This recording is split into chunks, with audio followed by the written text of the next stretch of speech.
La Plata County has had the same mill levy, or tax rate, since 1986. And while the county certainly has grown since then, tax revenues have not risen correspondingly. Now, county officials warn that residents face a financial reckoning. You're watching the Local News Network, brought to you by Fast Signs of Durango and Krager's Ace Hardware. I'm Sadie Smith. La Plata County voters soon could face what outgoing County Manager Chuck Stevens has called a values decision, and that's whether voters will raise taxes to cover county services or accept a lower standard of service than what they've come to expect. The La Plata County Commissioners last raised the tax rate, or mill levy, in 1986, when it was set at 8.5 mills. That means for every $1,000 of a property's assessed value, the county collects $8.50.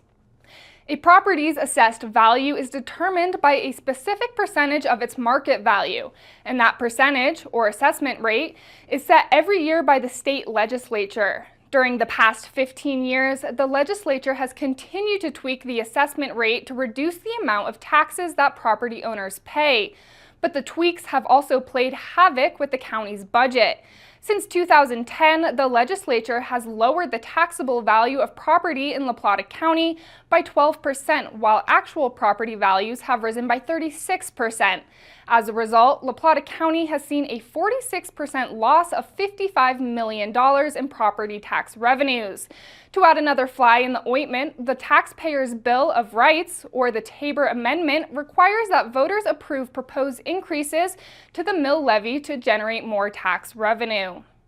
The voters of La Plata County have never voted to increase their property taxes, because when TABOR came into effect and the Board of County Commissioners were no longer allowed to set the mill levy rate appropriate for any given budget year, and the voters had to approve it, the voters of La Plata County have never voted to increase the property tax. According to the county budget summary, property tax revenues are expected to decline by 11.5% in 2025.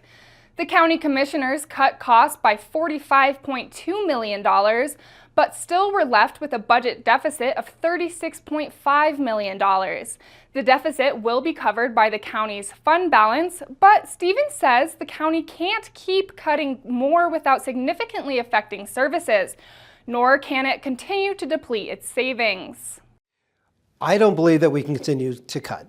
This county, this organization, over the past 10 years that I've been associated with it, they've done all the belt tightening that they can do. I mean, I invite anyone to look at our budget and find fluff or find excess, because I don't think you're going to. We've done operational improvements, we've done innovations, we've sought efficiencies wherever we can, and I don't know that there's any room left to do operational cuts. The Board of County Commissioners went through that process last year, and you can watch those budget meetings. They're available online, and you can see that there's not a lot of fluff in our budget. Stevens said the county commissioners and the voters have some tough decisions ahead. We're going to do everything we can to meet the service level expectations of our constituents, but we're in a very difficult position because we have a finite amount of resources and we have a lot of demand. And so at some point it's going to become a values question for our community. What do we want our county to look like? Stevens will leave La Plata County in June to take a job in Maryland.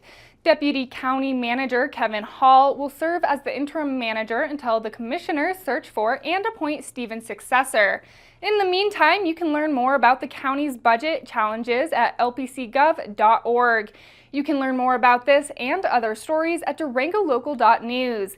Thank you for watching this edition of the Local News Network. I'm Sadie Smith.